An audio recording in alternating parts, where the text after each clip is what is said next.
So hello simmers and welcome to the third part of our long haul series from Amsterdam to San Francisco. We have just reached our initial cruise altitude of flight level 280. We are now over the UK heading to the northwest and we are flying from waypoint 9 to waypoint 1, so it is time to punch in some extra waypoints. I just selected remote on each of the INS units and we'll start by entering new information to waypoint number 5, which will be Halif, which is north 53441. So north 53441, insert by west 001348. Inserts waypoint number 6. That will be upcut, that is north 54089. So north 54089. Insert by west. That is not correct. Clear. It is north 54089 by west 001588. Inserts waypoint number 7 will be Tella, that is north 55299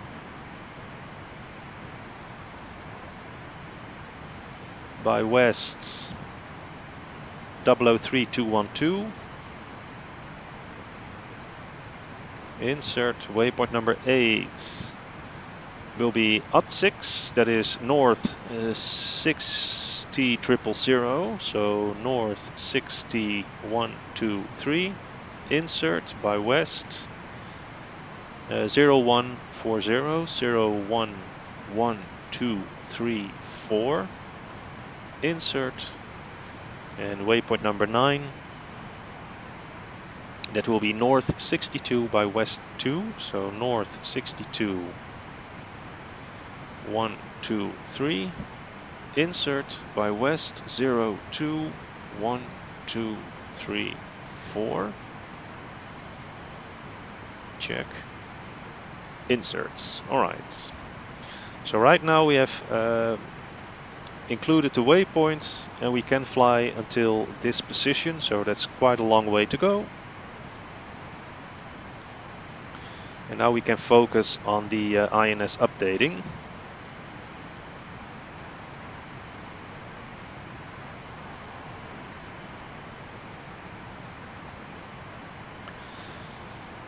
Now in the previous part of the video I've selected 2 VOR DME stations that I want to use to update my INS.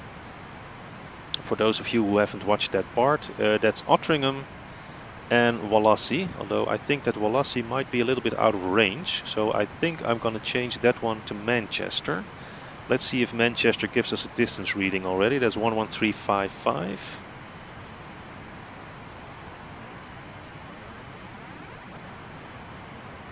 Yeah, we have Manchester as a distance reading. Alright, so we're going to use Manchester. So disregard Wallasey, let's just grab some information of the Manchester VOR. So that is Mike Charlie Tango at 113.55. The elevation is 282 feet, but we'll enter that as 0 because we have to enter the altitude in thousands of feet. And then the latitude will be north 5321 point, and then we have to divide 25.3 by 60, which is 4, because the last 3 digits you have to divide them by 60 and then you enter the first decimal, so it's north 5321.4 by west 00215, and then it's 44.2 divided by 60, which will probably be 7. Yes, it is. Alright, so with this information we have to go into the INS units. and we have to set it for 2 INS units. I will use position 1 in here, and I will use position 2 in that one.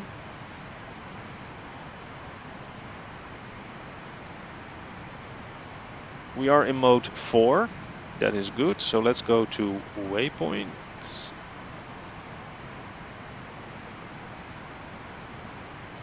Now what you have to do to enter the INS mode is you press and hold 9, and that will make sure that the 9 stays down. And then first we'll enter the LED longitude of the waypoint that we want to use. So you press and hold 9 until it stays down, then you press 7. Then you will get this screen, and there you enter the LED longitude of the beacon that you want to use. So in our case, Manchester, that was north 53214. Insert by west 002 157. Insert. Then you press and hold 9 again, and you press 3 for frequency.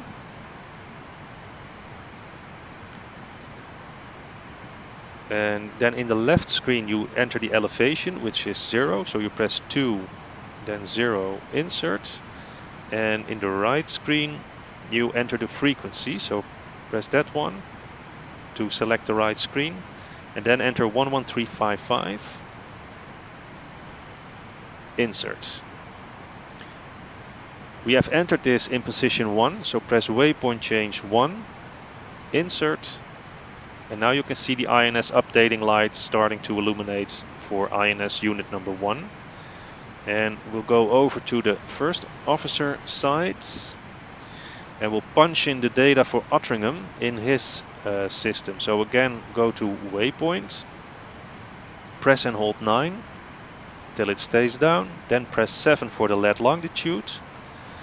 We enter the Otteringham data, so that is north 53418.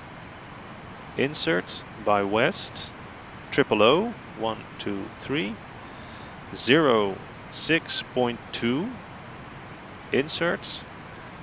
Press and hold the 9 key, then the 3, north 0, insert to insert an altitude of 0, and then it's 6, and enter the frequency of Otteringham, which is 1139, 11390, insert, and we entered this in waypoint number 2, so waypoint change 2, insert, and now we have the INS updating on 2 stations. And if you move the switch to distance and time,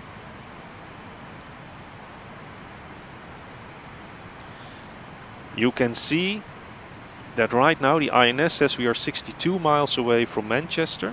Well, it's a little bit over 62 according to the DME. And Otteringham we are 55 miles away, so that corresponds.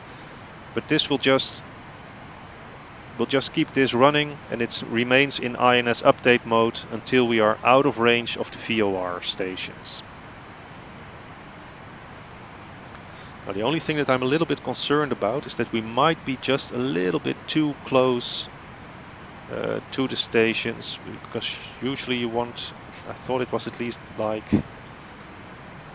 35 or 40 miles of distance between the airplane and the station. I don't think we're gonna make that, but for now we're fine.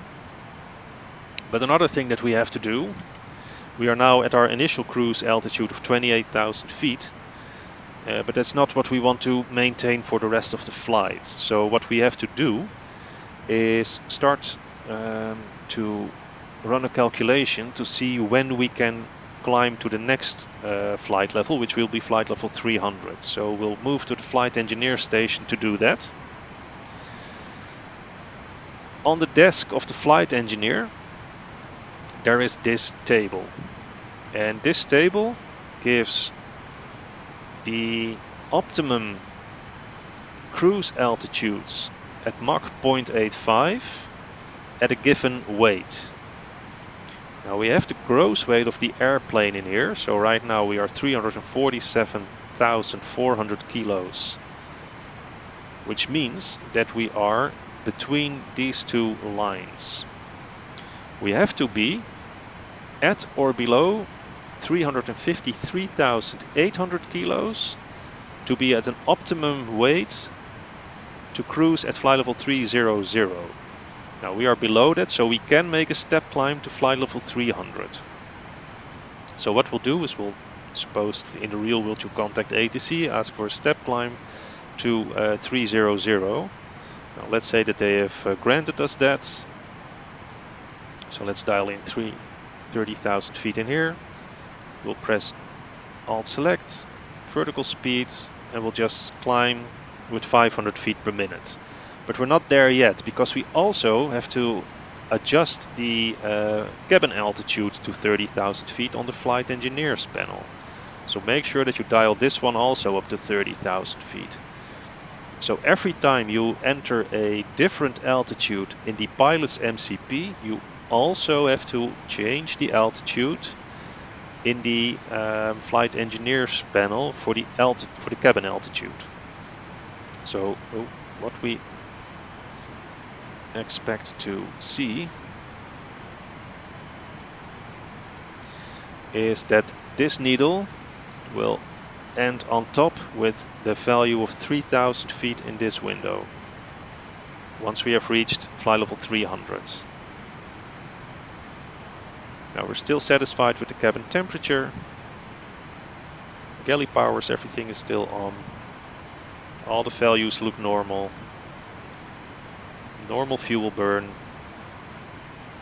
so that's good. Now the next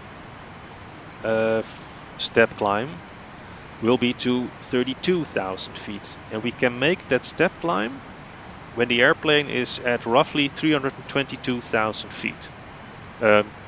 Kilos, sorry. So what I want to know is how long it will take for this airplane to burn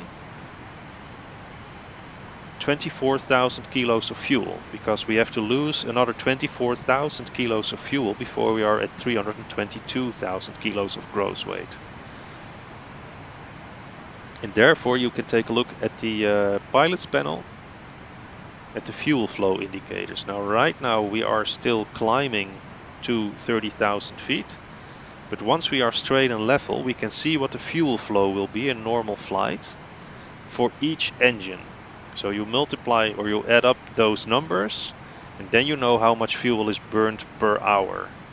Now we've got to lose 24,000 kilos. So right now we are at 3,800 in the climb phase, so that will be, let's say, I think it will be something like 3,200 kilos, 3,200 kilos of fuel per engine per hour. So that is 12,800 kilos per hour. So if you divide 24,000 by 12,800, then it will be in little under 2 hours. So it will be probably 1 hour and 45 minutes, something like that, 1 hour 50 minutes before we have burned enough fuel to make the next step climb to flight level 320.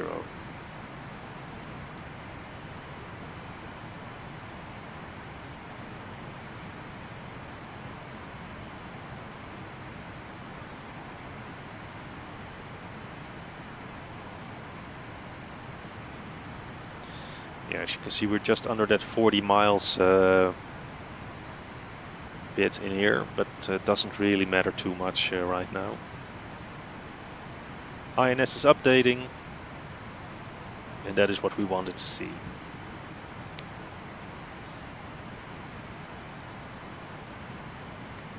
Now I had entered the flight plan until this waypoint, 6220.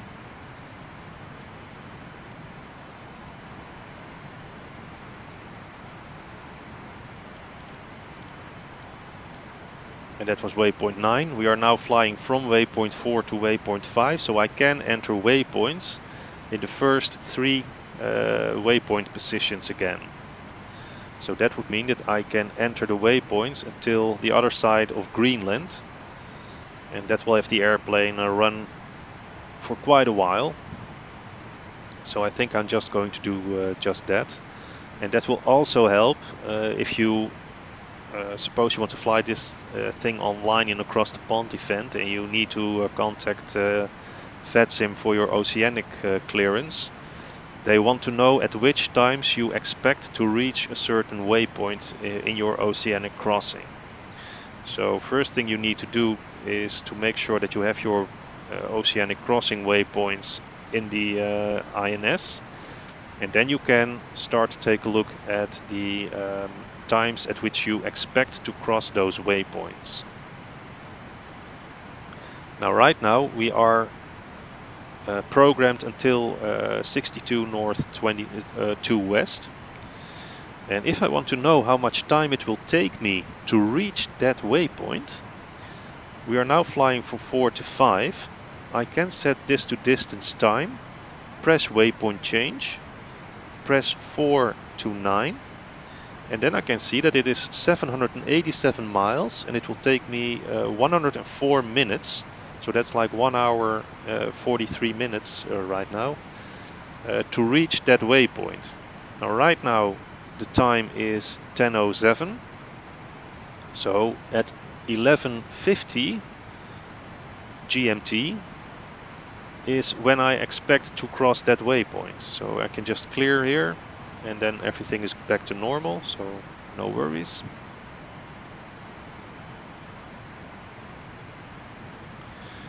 But what I will do is I will switch on the remote light on all the units, and I will use this unit for now to enter the next couple of waypoints. So let's go to waypoint 1. And the next waypoint will be north 64,000. So north 64,123 by west 03. 1, 2, 3, 4. Insert. Waypoint number 2 is going to be north 64 west 4. So north 64, 1, 2, 3. Insert by west 0, 4, 1, 2, 3, 4. Insert. And then waypoint number 3. That is going to be north 63 west 05. So north 63, 1, 2, 3. Insert by west 0, 5, 1, 2, 3, 4. Insert. Now if you were to fly on a virtual like across the pond event with this airplane, I would strongly recommend you to make sure you print your flight plan so that you can use a pen or pencil to write down in which INS position you have stored a certain waypoint. Right now this is waypoint 3, this is 2, this is 1, and this is 9. So if I want to contact the oceanic control and they want to know at which time I expect to pass this waypoint, which is waypoint 1 in my INS, I'll just go in here, go distance time, press waypoint change, and go from waypoint 4, where we have been right now, to waypoint 1. And that will take 1084 miles, and it will take me 140 minutes to reach that. So that is like 2 hours 20 minutes. And then I can save on, well, at 12:30 Zulu is when we expect to pass north 64 west 3.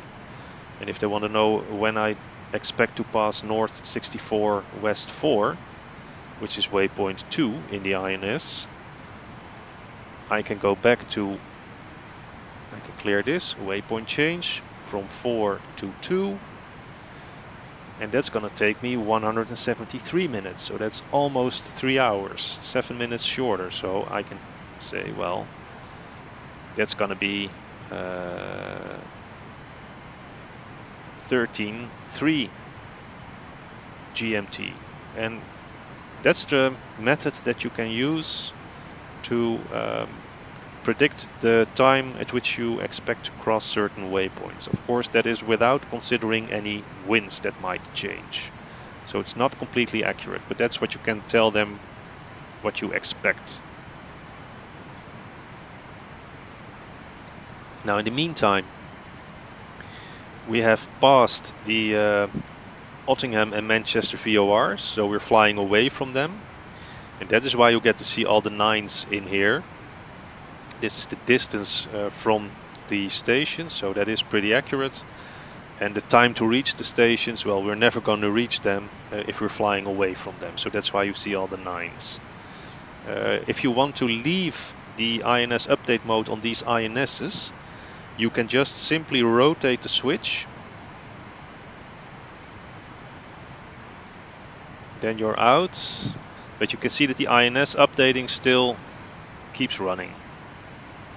And if you want to stop the INS updating, what you can do is either clear the entries in the INS, or you can just simply change the nav frequency so that the INS can no longer compare the distance that the radio gives versus the distance that it has calculated itself, and that will stop the INS updating as well. So anyway, that was a lot of information for this first part of this cruise, and that covered INS updating, updating the flight plan, and already some step climb calculations. So the only big topic that we have throughout this video is fuel management. And as you can see, the center wing tank has 21,000 kilos of fuel. Right now we are at flight level 300. And if I take a look in here, we can see that the fuel flow is somewhat like 3,600 kilos per engine. So let's make that 3,600 times 4 is 14,400 kilos per hour. And which means that to burn 21,000 kilos of fuel is going to take me a little over an hour. It's going to be 1.5 hours approximately. So the next action that I have to take is in 1.5 hours when the center wing tank is empty. We can switch off the boost pumps and we'll use the scavenge pump to drain the remaining amount of fuel to number 2. And we can take a look at the airplane weight to see if we can make that step climb to flight level 320.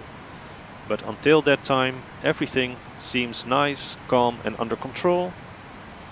So I'll just let the airplane run through the flight. And I'm back with you guys as soon as there's anything we have to do with the fuel. So welcome back in the flight deck. We are still cruising at flight level 300. We are currently, well, just over the halfway mark between Scotland and Iceland.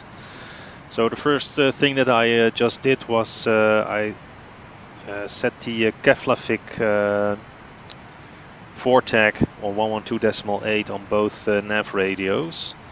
So although we don't have a distance reading, at least we now have a direction indication. So should anything go wrong, and which urges us to divert to Keflavik, then at least we know what direction we have to fly to reach it. It's been 2 hours and 13 minutes since we started our takeoff roll in Amsterdam.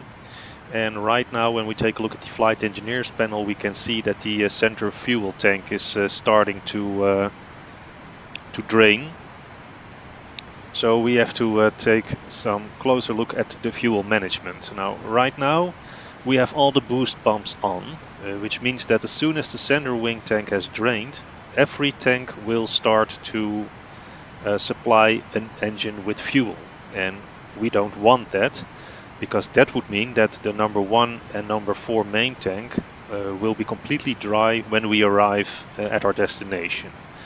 So what we are aiming for is that as soon as the center wing tank is empty, the number 2 and number 3 main tanks will supply all 4 engines with fuel, and will leave that configuration until the amount of fuel in number 2 and number 3 main tank is equal to the amount of fuel in the number 1 main and reserve or the number 4 main and reserve tank, which in our flight configuration today will be at a weight of 14,400 plus 1,710 equals 16,110 kilos. So it means that we need to burn another 42,000 kilos of fuel, 21,000 kilos per tank, before we want to engage the number 1 and number 4 main tanks. So for the fuel configuration and the fuel management, we will now switch to make sure that the cross-feed valves are all opened except for the reserve valves. They can remain closed.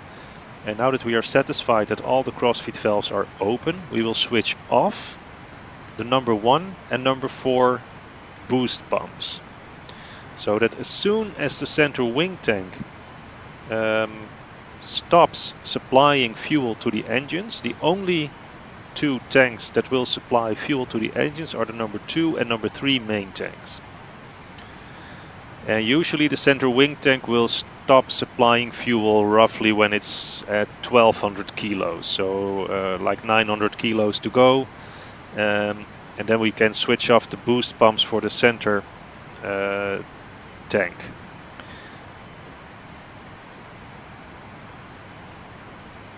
When we do so, there is still 1200 kilos of fuel in this tank, and we don't want to waste that. So what we will do as soon as the boost pumps are switched off is engage the fuel scavenge pump, and that will pump the remaining amount of fuel from the center tank to the number 2 main tank. Now that will take quite some time. It can take up to 1.5 hours to fully drain the central wing tank and pump that 1200 kilos into the number 2 main tank.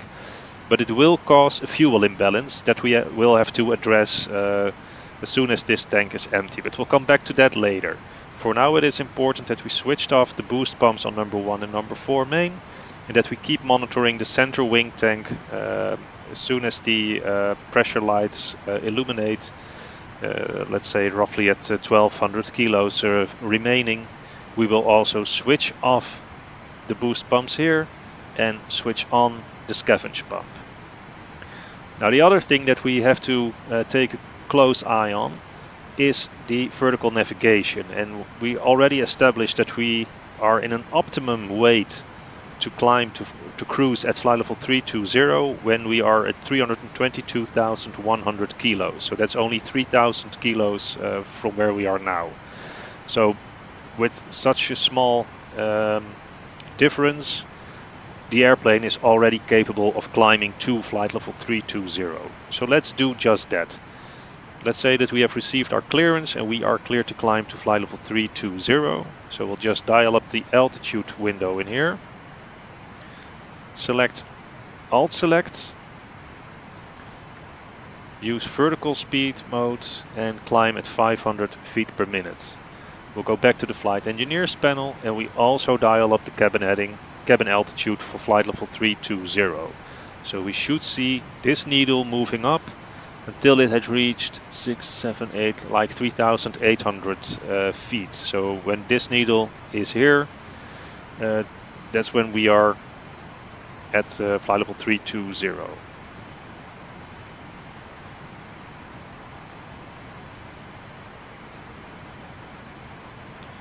Now we verify that the cabin altitude is still 20 degrees in all the airplane, so that is good. And everything is nice and stable, and we don't have any strange warning lights, both on the flight engineer and on the pilot stations. We are flying from waypoint 8 to waypoint 9. The last waypoint that we had entered was waypoint 4 or 5. So what we also can do in a minute is start punching in the next couple of waypoints. Shortly when I stopped recording the previous section of this part, I punched in some extra waypoints. So right now in the INS we are good to fly until grips, and we should enter the next couple of waypoints after grips to proceed the flights.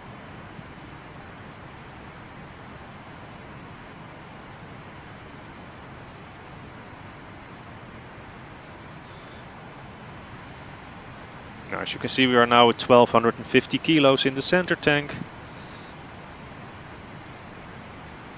And now we have the 2 low pressure lights illuminated. So what we'll do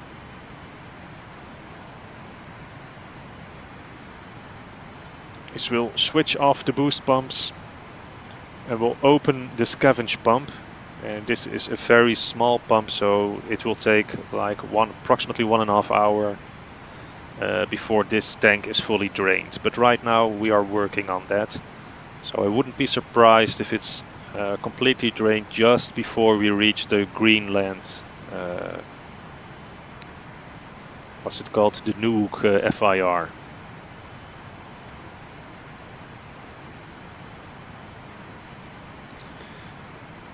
And we are satisfied that the number 2 and number 3 main tanks are now starting to drain. We can see the numbers running back. So the fuel supply is okay, with the source being the correct engines. We are at 3,800 cabin altitudes, and we are also almost leveling off at flight level 320. So we're happy with that.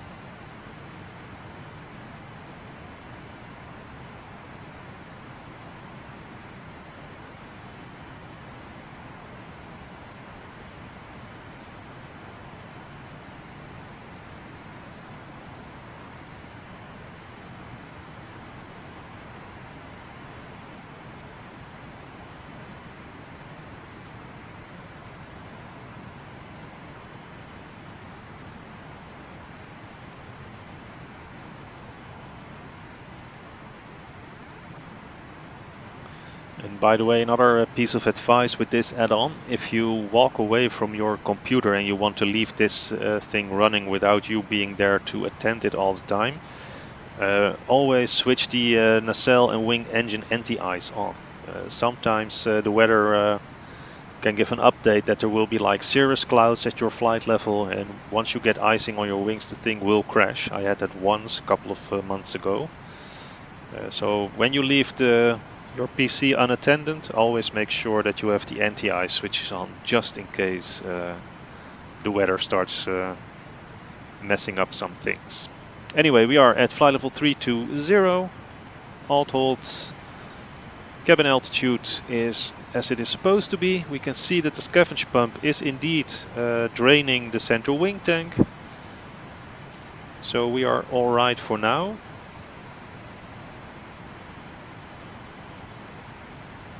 So what we can do is take a walk around the cabin. Now this is a library that I downloaded from the forums over at explain.org, and that will also change the passenger cabin interior. So this is KLM's old first class. So let's walk down the stairs.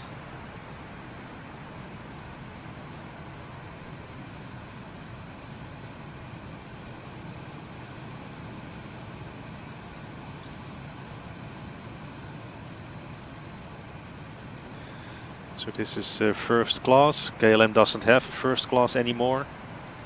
It's now business class, premium economy, or economy. But as you can see, the entire cabin is modeled in this airplane, and you can set up some pretty awesome wing views. And here we are in the economy class. You can also hear the sounds change depending on your position in the aircraft relative to the engines, which is pretty cool.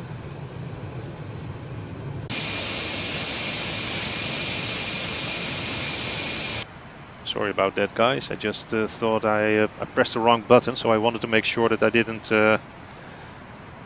apply the thrust reverses. So if you listen to the sound,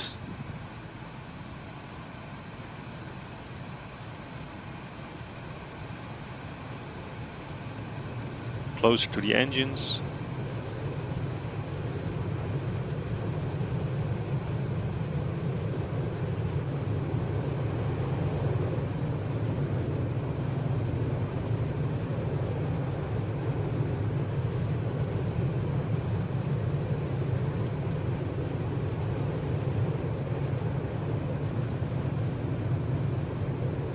Now this is a full passenger configuration. KLM used to operate the classics mainly as combi airplanes, where this final compartment would have been sealed off and would be a cargo compartment. So they could fly a mixture of passengers and additional cargo on their flights.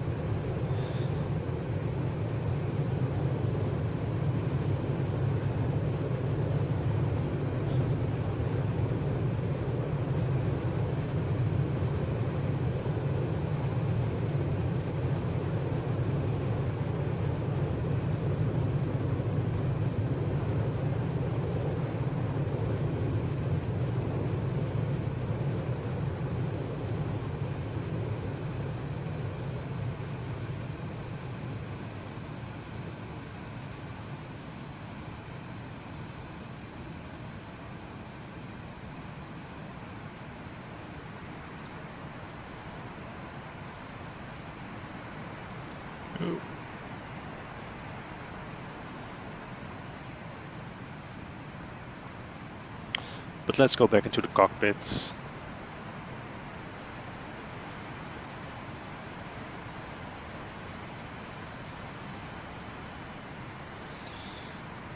Into our seats. Oh, we switched off the auto throttle, I thought. That's probably because of the wrong key that I pushed. But here we are, still at altitudes.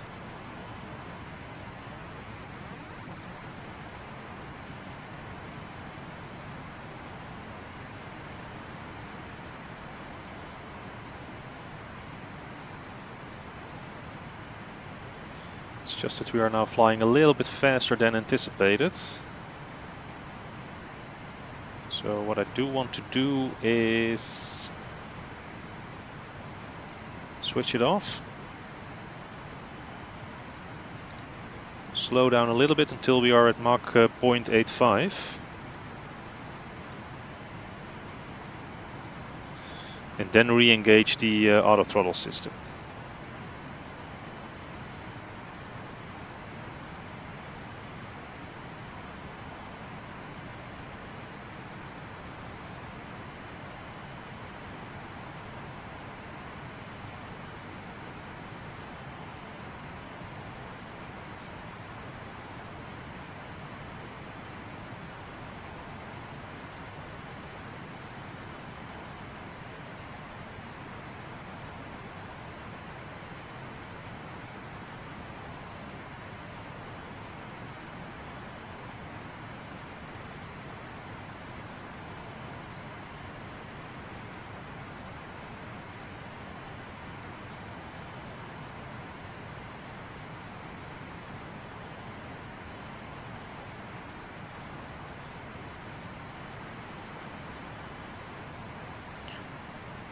So let's re-engage the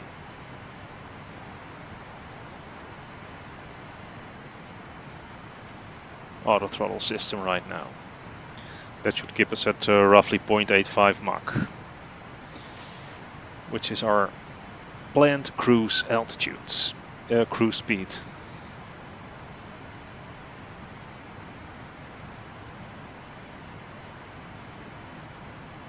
So anyway, that was the cabin walk, cabin tour.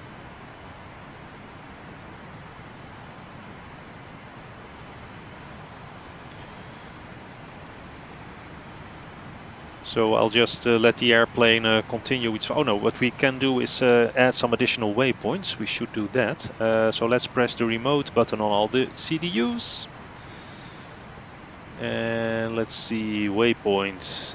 This is waypoint 5.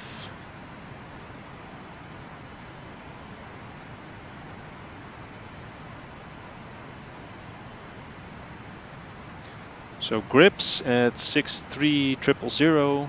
Yeah, this is the last one that we have entered, so we can put in waypoint number 6, which will be Felis at north 61420. 61420 by west 067000. So 067123, insert, and then waypoint number 7, which will be north 62 west 7. So north 62123, insert, west 071234, insert. So 62 west, 7 north. That's that one.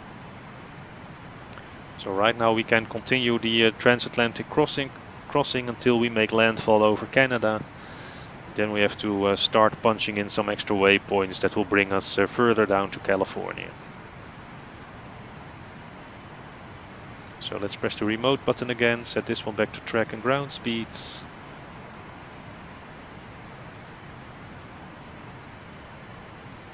And we have Keflavik identified. We are 165 miles away from Keflavik. So if anything goes wrong, we can descend right into that airport.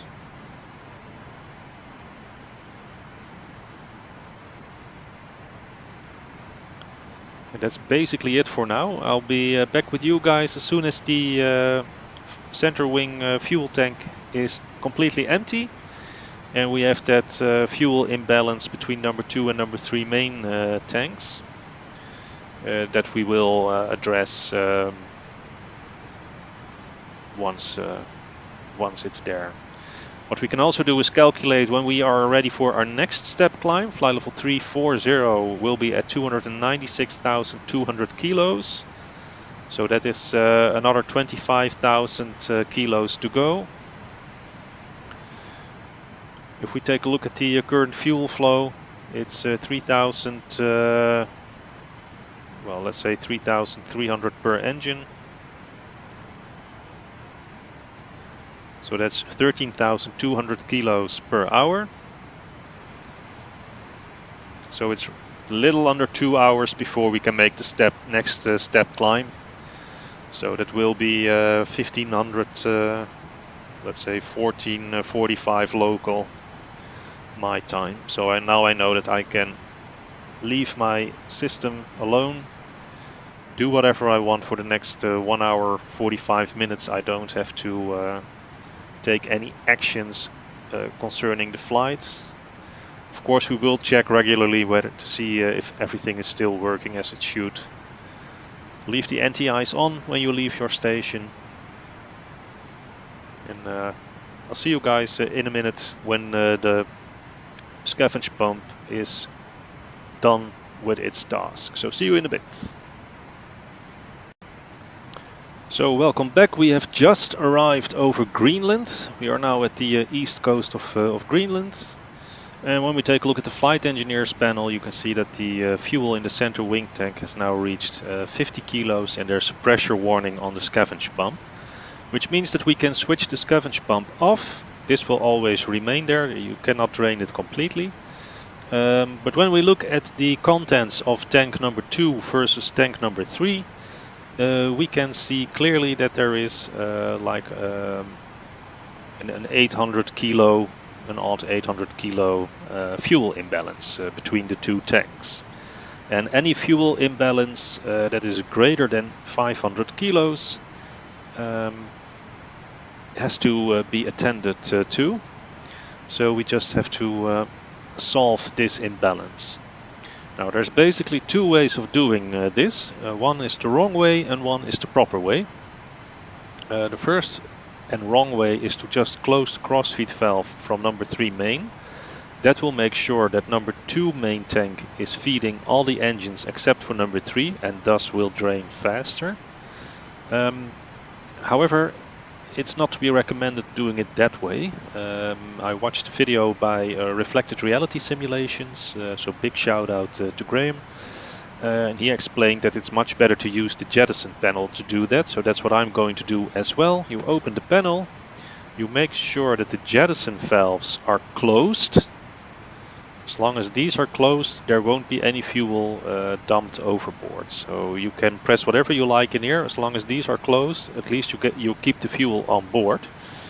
Then you check which tank has the highest contents. In our case, number 2.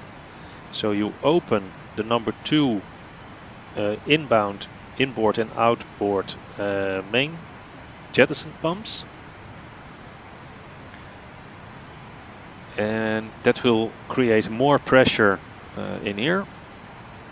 And then you can open the center wing right jettison valve. And now you will see that number 3 main isn't reducing, but number 2 is reducing much faster. So we will have to leave this for a couple of minutes, and then that 1000 kilo fuel imbalance is out of the way. Or that 800 kilos, what was it? We are right now burning approximately 3000 kilos per engine, so that's 12,000 per hour. We need to lose 900 kilos. So it's only a couple of minutes and we should be alright. So just keep a close eye on it, and as soon as the imbalance is resolved, you can first close the valve and then switch off the pumps and shut the jettison panel.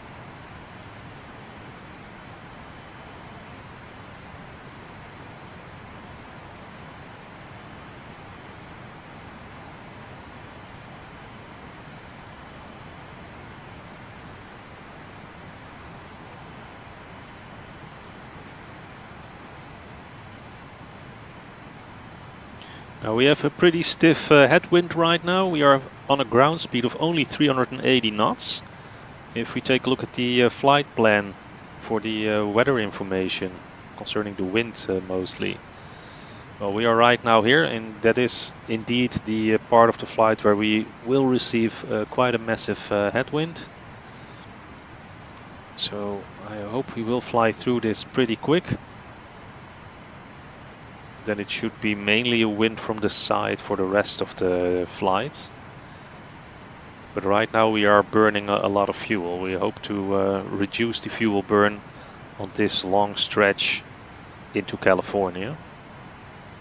Because if it doesn't, we'll run into a little bit of a problem. Because what I usually do, and what I forgot to do on this flight, with the SimBrief 747-200 profile, I usually add an additional 10,000 kilos of fuel.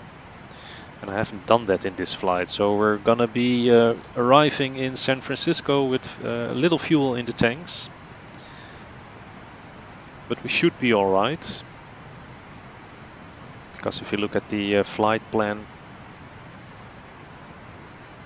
the trip fuel required is 136,000 and a little bit, and what we brought with us was 148,500, so we should be alright. But well, it's going to be a little bit more tight than what I'm used to with this airplane. So let's go back to the fuel imbalance, see where we are right now. And as you can see, it's only 240 kilos to go. So this goes quite rapidly.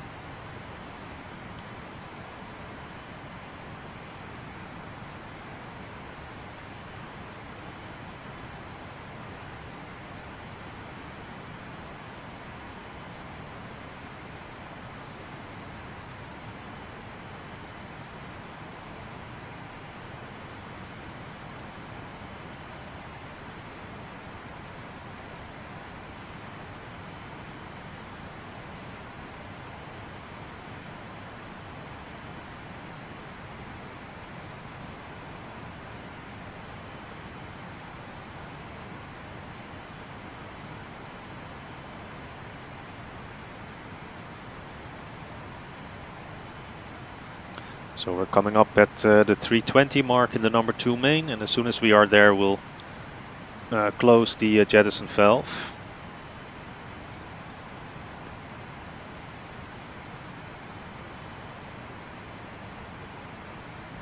So 10 kilos to go. There we are. So that is closed. Jettison pumps are off. Cover is closed. And now we have a nicely balanced operation for the rest of our flight. So we have to burn an additional 20,000 kilos, 10,000 per tank. And then we'll get in the range where we have to start to adjust the crossfeed valves and make sure that every engine is fed fuel from its own tank. But that's 20,000 kilos. Now we just saw that we were burning fuel at a rate of a little over 12,000 kilos per hour. So it will take well over 1.5 hours to reach that point. So by that time it will be almost or little over 4 p.m. local, 1500 Zulu.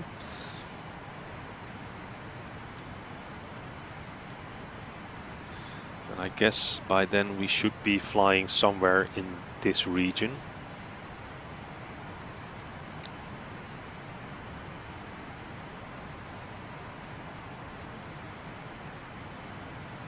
Yeah, we'll probably be. But anyway, that's how you resolve the fuel imbalance that results from using the scavenge pump to fully drain the center wing tank. So we'll just proceed on our flight a little bit further, and a little bit further down the road I'll be back with you guys to punch in some new waypoints, see if we can make a step climb, and we'll also select some new VOR DMEs for another INS update for when we are over Canada. So see you in a bit. So welcome back into the flight deck. We have just crossed the bit of sea between Greenland and Canada. So this is Canada coming up. So at least we have survived the Atlantic crossing. So what we have to do is we have to start updating the INS. We are now flying from waypoint 5 to waypoint 6, and waypoint 7 was the last one where we made some entries. So let's switch the remote button on all 3 units, and let's go for position number 8 for the next waypoint, and that will be let me see, west 7, 62 west 7. That was the last one. Yeah, that was 7. So waypoint 8 will be the next position. That will be Rompu at north 61 300. So north 61 300. Insert by west 0840, 081234. Insert waypoint number 9. That will be Yankee Yankee Quebec. That will be at north 5844.5. So north 5844.5. Verify. Check. Insert by west 094081. 094081. Insert. The next waypoint, that will be north 55 by west 102. So north 55 first. So north 55123. Insert by west 102 000. 102 123. Insert. Waypoint number 2 will be Willis at north 4857.6. So north 4857.6. Insert by west 110083. 110083. Insert. Waypoint number 3. Oh, wrong one. Will be Kilo Uniform 03 Mike at north 45 300. So north 45 300 by west 114 000. insert, and waypoint number 4, that will be Rio Romeo Echo Oscar at north 42.35.4. So north, what was it, 32? 42.35. Let's verify 42.35.4. Yeah, check. And then west 117.521. 117.521. Insert. So for now we are good to go. So let's switch off the remote. And we can check in here that indeed is the final waypoint. Yeah, that is correct.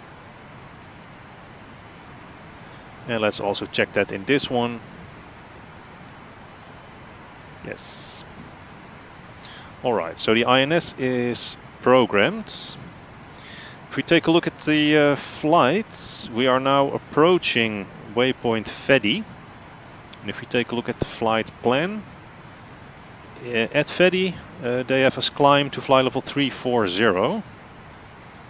So what we will do is take a look at the fuel weights, or at the gross weight, which is 281,000 kilos. So we are well within range to climb to fly level 340, because the minimum weight or the maximum weight for that altitude, or the optimum weight I must say, is 296,000. We are at 281,000. And after that one, the next flight level will be 360, but then we have to be at 269,000, so that's a bit away. So let's just make a step climb to fly level 340.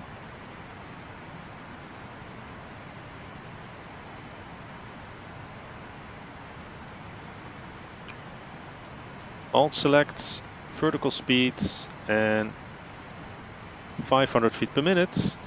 And on the flight engineers panel, adjust the cabin altitude to 34,000.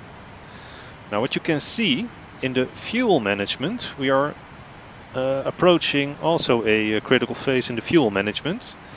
Because if you add the quantity of number 4 reserve to number 4 main, you end up with 16,110 kilos. And we are now at 16,780 kilos in the number 2 and 3 mains. So in only a very short while, we have to burn like another 1,100 kilos of fuel. And then we can switch on the boost pumps for number 1 and number 4 main and close 3 out of 4 crossfeed valves. So that's something we have to keep a close eye on for now.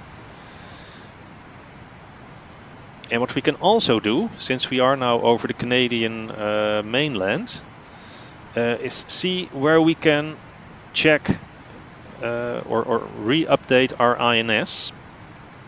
Which means we have to find a position where we have VOR DME station on both sides of the flight plan. Now that is not anytime soon. This is a DME only station.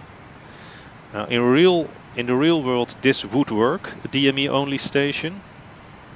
Although I very much doubt whether it will work on that distance, because that is 50. Now this is way too far off.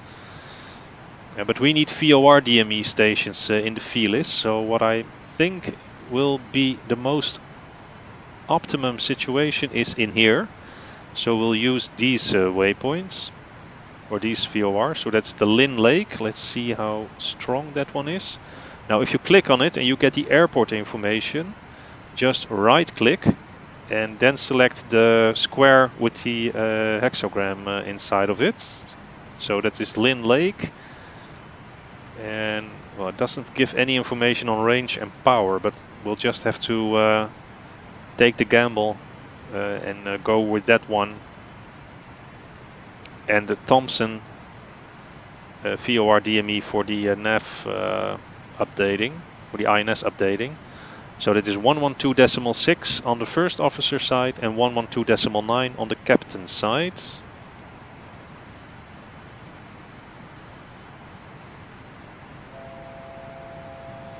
So as soon as we are in range, we should get DME readings in here, and then we can start to set up everything for the INS updating. For now, let's just focus on the fuel management, because it won't take very long before we have to adjust the fuel configuration in here.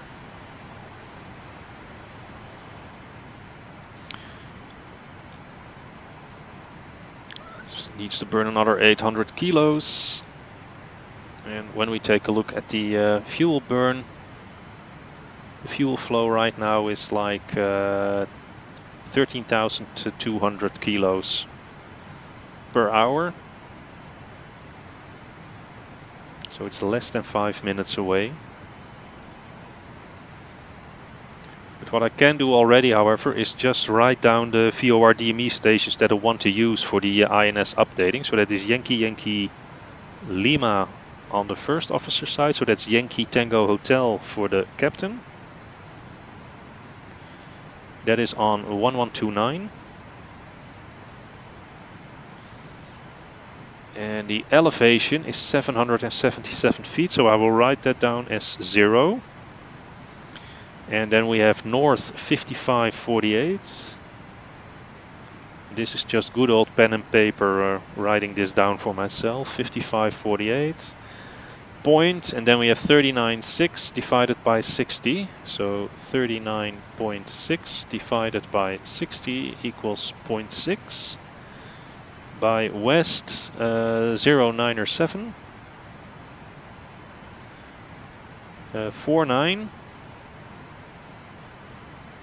And then it's 30.7 divided by 60, so that will be 0.5.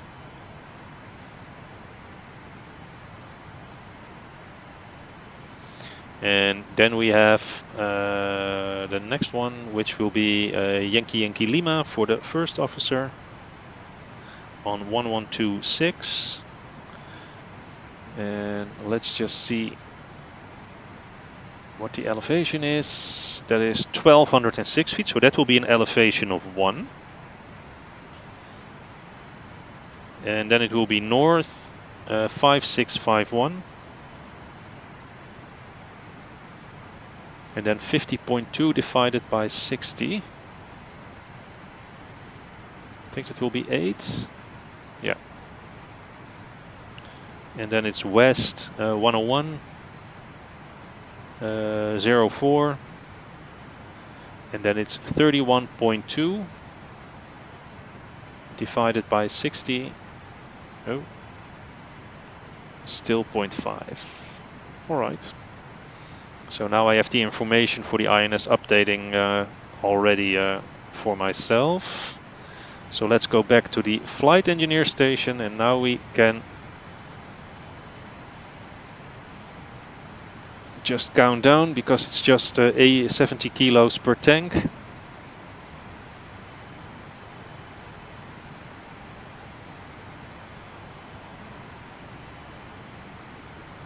So 50 to go.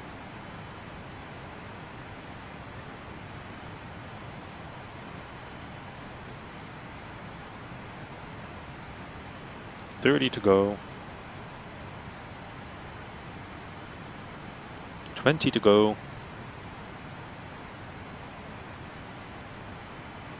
10 to go.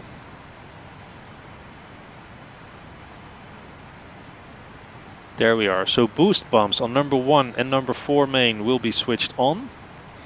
And now we will close 3 out of 4 crossfeed valves.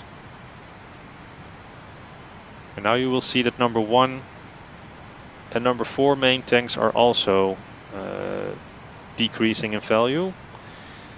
So now each engine is being fed fuel from its own tank.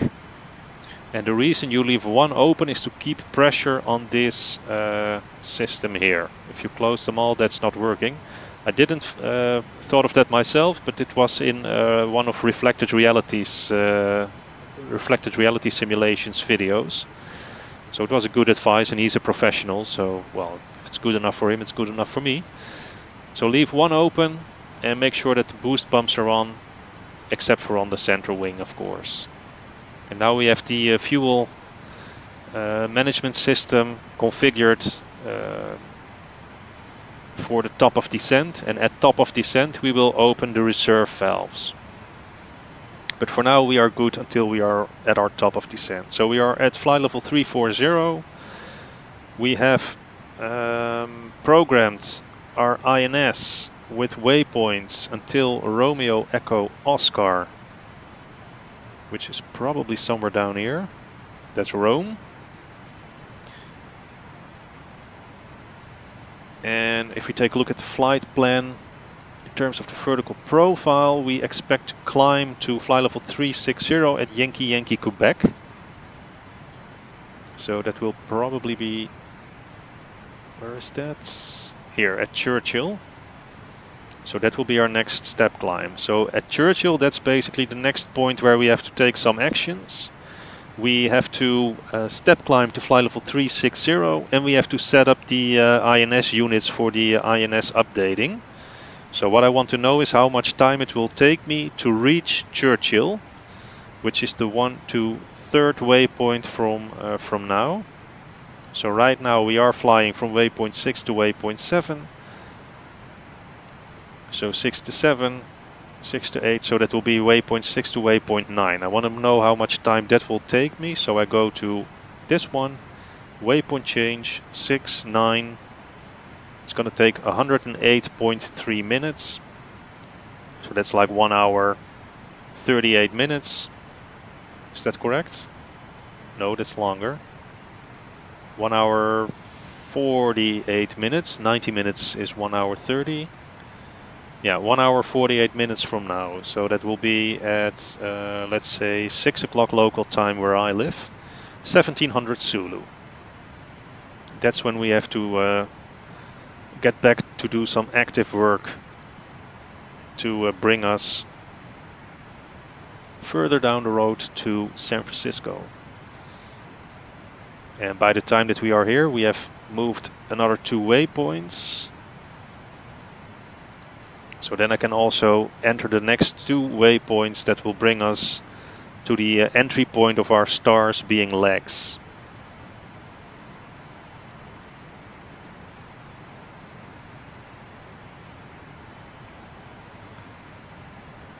But just as well, nice to know how long will it take us to reach Rome,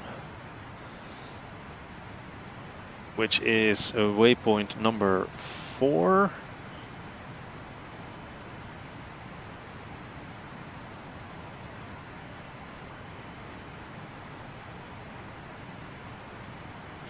So I can look that up as well. So waypoint change from 6 to 4. Ooh, that's gonna take a while. 279. It's gonna take well over 4.5 hours.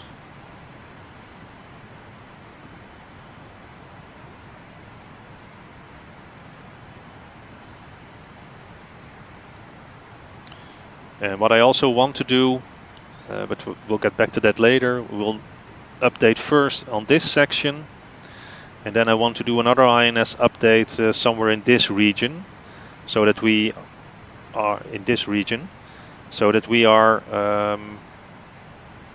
with an INS that is as accurately as possible before we enter the arrival route into San Francisco. So we're going to do 2 more INS updates, one on this leg and one somewhere in this region. But for now, we're good until roughly 6 o'clock. So see you in a bit. So welcome back. It is 6 p.m. local, 1700 Zulu, and we just made our turn over Churchill, so we are exactly spot on. And right now we are starting to head down towards the next waypoint. So what we will do is we can make a step climb to flight level 360 according to our flight plan. So let's just check the gross weight of 259.2, and that is indeed the case. So let's just adjust our altitude to 36,000. And now it will step climb with 500 feet per minute. So we'll adjust the cabin altitude as well.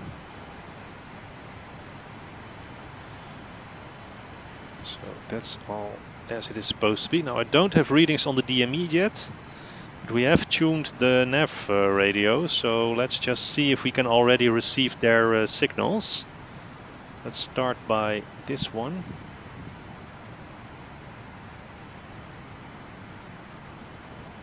So Lynn Lake should be long, short, long, long, long, short, long, long, short, long, short, short.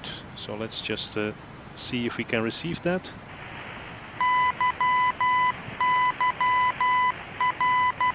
Yep, that's the one. So we have nav2 tuned correctly and the correct radio signal is received. So as soon as we get a DME reading, we know that that is the correct one. And let's verify that for Thompson as well. So that is long, short, long, long, long, and then for short. So let's just...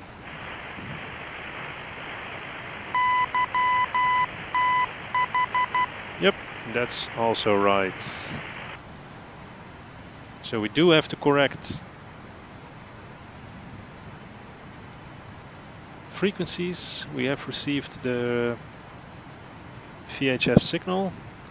Now all we need is to receive the DME so we can get a DME reading on the radio panel in here. And as soon as we have that, we can set up the INS for alignment. We have the first one now in range, 200 miles. So it should be a short while for the other one, because we are actually a little bit closer to that one. Now, by the way, don't let this mislead you. As you can see, the airplane is now a little bit above the line. That doesn't mean that the navigation is going berserk.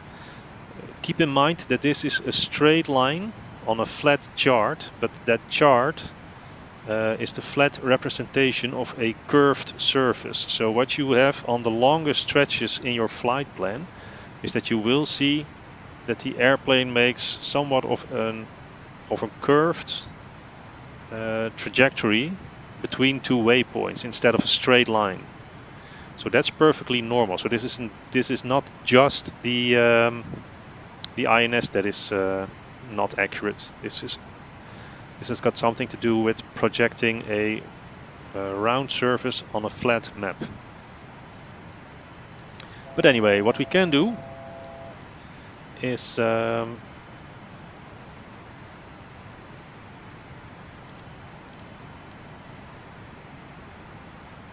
start by entering the information for the VORs for the INS alignment. So press and hold 9, then press 7, and we'll insert the latitude and longitude for the Thomson VOR. So the position will be north 55486. Insert by west 097. Clear. West 097 495. Insert. Then we want to enter the frequency information. So we have an elevation of 0 and a frequency of 112.90. Insert. I can also already insert the information for the other VOR. So let's say that we put this one in waypoint number 9. Press and hold 9. Press 7. And then we have north 56518. Insert by west 101 045. Insert. Then we'll enter the elevation and frequency. This one is an elevation of 1 and a frequency of 112.6.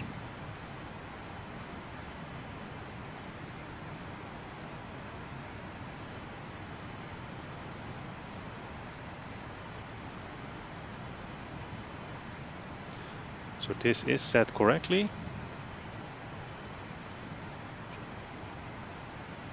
We can then put waypoint change, waypoint number 9 in here.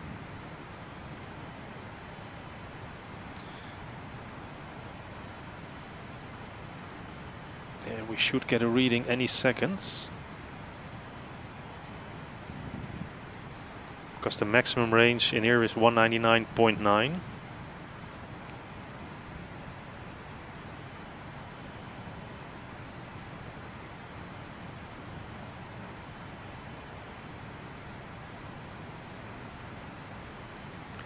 What we'll do in the meantime in here is set waypoint number.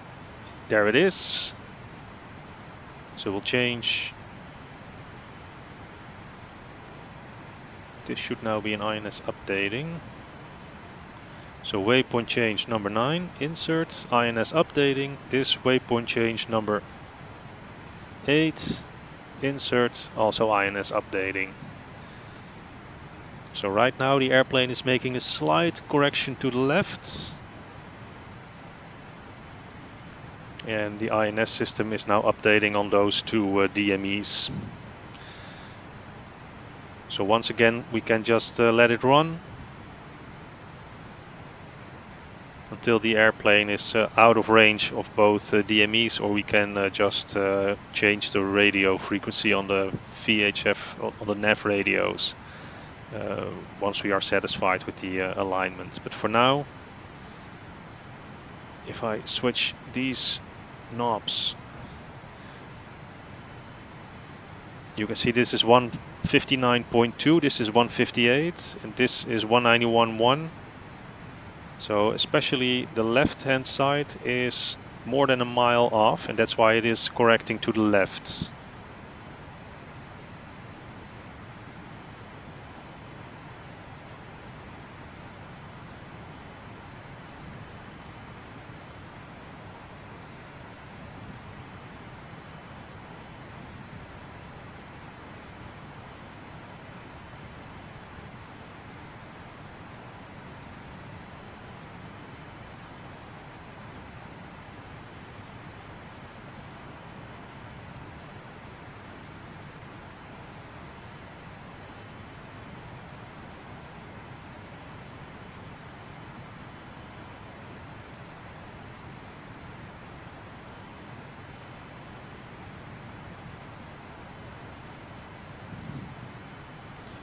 So that is the INS updating in progress. According to the flight plan, we have to make one last step climb to fly level 380 over at Willis, which is here on the US-Canadian border. So we'll fly the final stretch into California on flight level 380. That is some distance away from us. It's roughly 800. But what we will do, we have loaded in the INS for Rome. So we'll just enter the final as many waypoints as we can to get closer to San Francisco. So I'll just move this one out of the updating mode. Let's just see.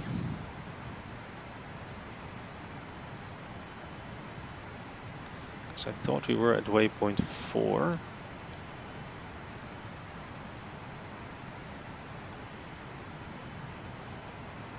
So the last waypoint that we entered was Rome. And that was at north 4235.4, west 117521. So that was waypoint number 4. We are flying from 9 to 1. So we can enter 4 additional waypoints. So let's start at waypoint number 5. Let's switch the remote on each unit. And now we can enter the next waypoint after Rome. That will be Haller, which will be at north 4126.5. So north 4126.5 by west 118498. 118498. Insert. Then we'll take the next one, that's legs, that's the entry point of our star. That's north 3922. So north 3922, insert by west. 121057, so 121057. Inserts. Then we'll get the next waypoint, that will be pile. That is north 38272. So north 38272. Insert by west. 122257. 122257. Insert and waypoint 8. It will be Biglow at north 38135. So north 38135 by west 122461. Inserts.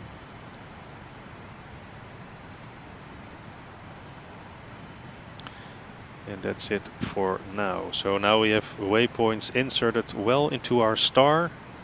Biglow is the last waypoint that we have in here. So if you take a look at the standard arrival chart, Biglow, that is here just north of San Francisco.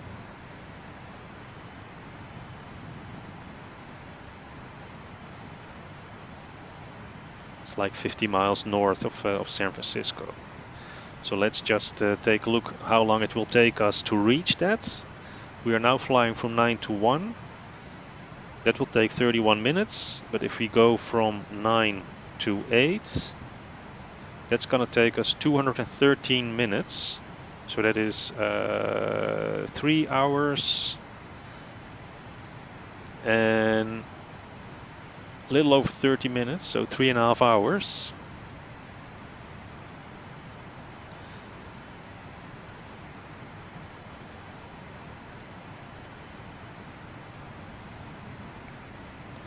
So that will be like 21:45. So I guess we'll. So we had quite some delay from those heavy headwinds that we had over Greenland. And I'm starting to worrying about my fuel supply right now, because if it's 3.5 hours to go until we reach not even the airport, we are burning fuel at a rate of 2,700 kilos per hour. So times 4, that's 10,800 kilos per hour. And times 3.5, 37,800.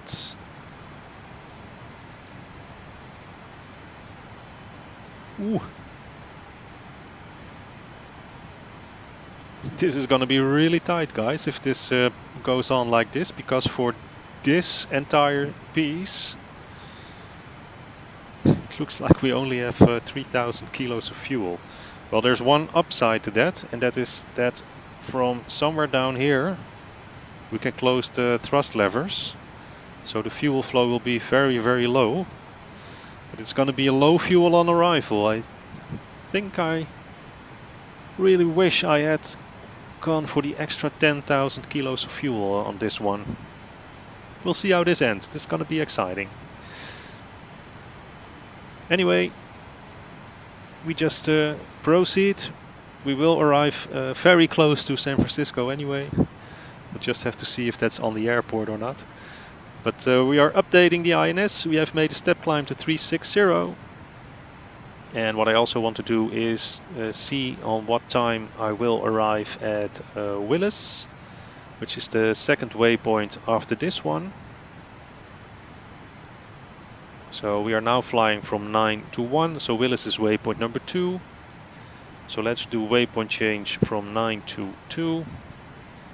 That's gonna take a little over 1.5 hours. So that will be 1946, so let's say 1950 local time is when we are at the US-Canadian border, and we have to make that step climb to fly level 380.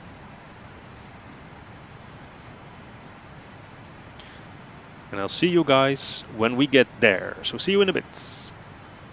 So for the last time in this video, welcome back. We are now 2.5 minutes just before the entering of the US airspace. And this is also the point for the final step climb to fly level 380. So let's do just that.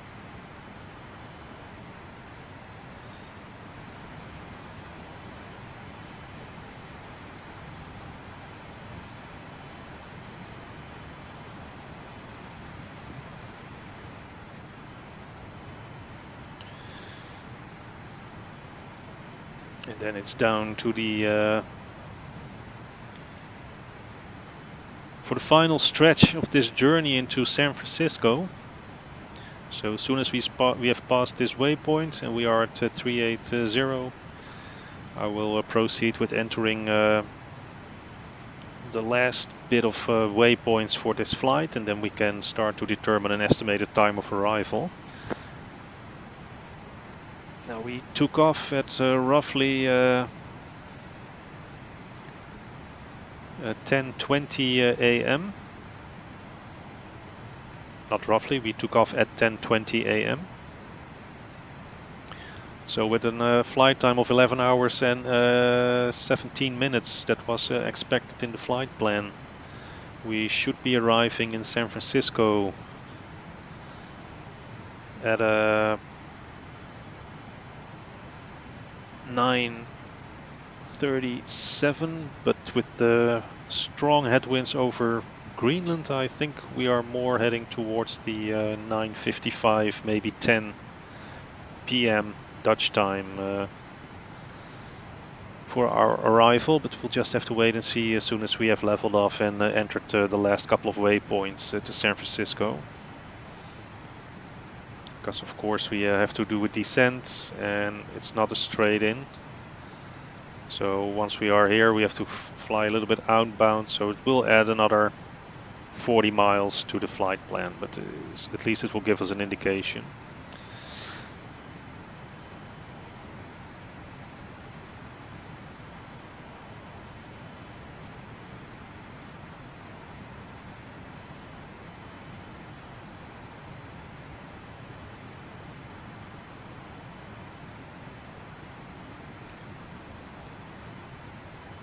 Right now we have passed the border. We are now in US airspace. 32 minutes to the next waypoint.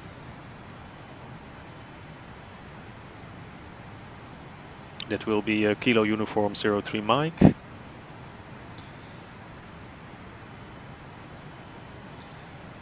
So the last waypoint that I inserted was waypoint number 8.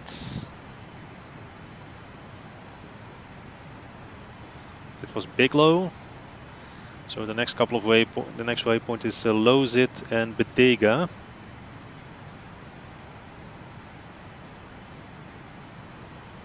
Yeah, so let's just enter those two already. So let's switch the remote on again.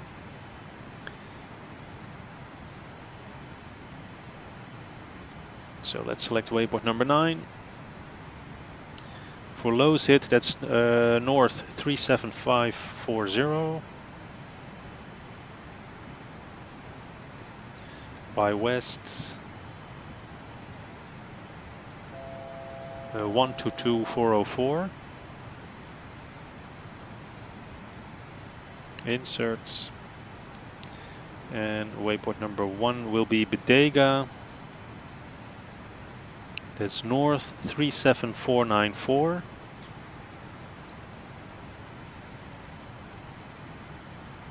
By west 122355.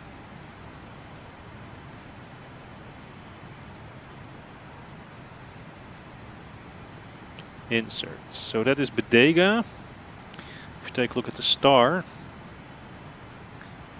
that's basically at the Golden Gate Bridge.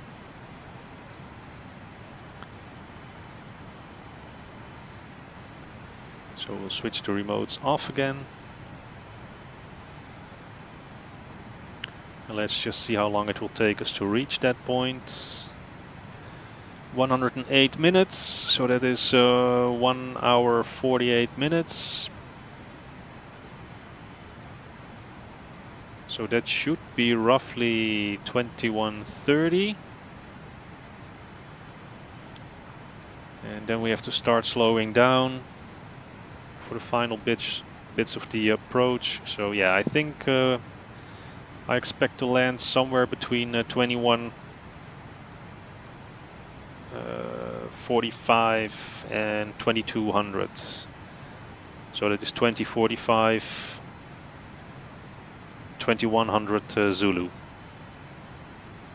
roughly.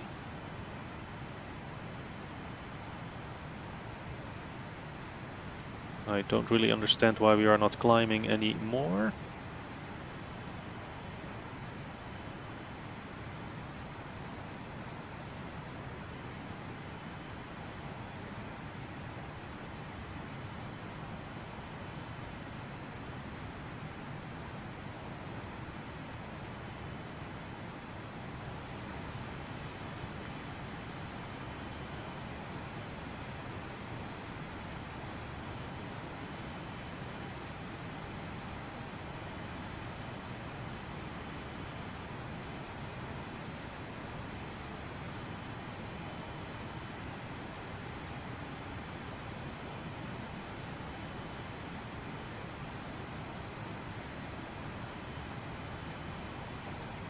So we still have a good cabin temperature.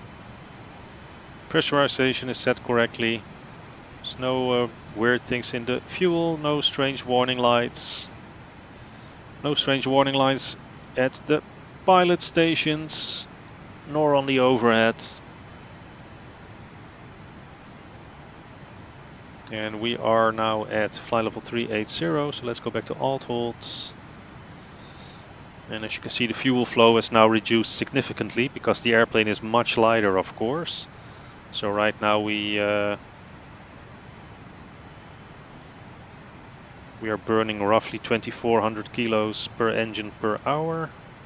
It's 9600 kilos per hour. And if we look at the contents of the fuel tanks, we have 24,900 kilos on board. So we have a little over 2.5 hours worth of fuel. So we should be alright for landing, because of course the last half hour of the flight is mainly idle power, very low fuel flow. Then it's just the bit in here from Briggs outbound and then onto the ILS for the runway 28. But that's of later concern. That's for the approach preparation. We're not there yet. That is for the next video. We have completed all the step climbs in our cruise phase. We have completed the fuel management and we have updated the INS. So that's basically everything that I wanted to show you in this part. I might do another INS updating once we are closer to the star. But just have to see whether I will do that or not. What I will do anyway is in the star is switch from INS to radio navigation when we are on this leg, because basically you're flying inbound the San Francisco VOR. So we should be able to switch from INS to radio navigation, which is far more accurate at that stage of the flight. But for now, this is the end of part 3 of this series covering the long haul from Amsterdam to San Francisco with all the actions that you have to do in cruise. I hope I showed you is that this airplane is quite a handful, but that's also part of the fun. You really have to keep your head to it. And well, if you have any tips, tricks, comments, questions whatsoever, please leave them in the comment section below. As usual, please do so in a respectful manner. Because we are all here to learn. And I just hope to see you all on part number 4 for the approach into San Francisco. That is going to be interesting fuel-wise, because it's going to be tight. But I think we should be alright. So hope to see you in part 4. Thank you for watching and bye-bye.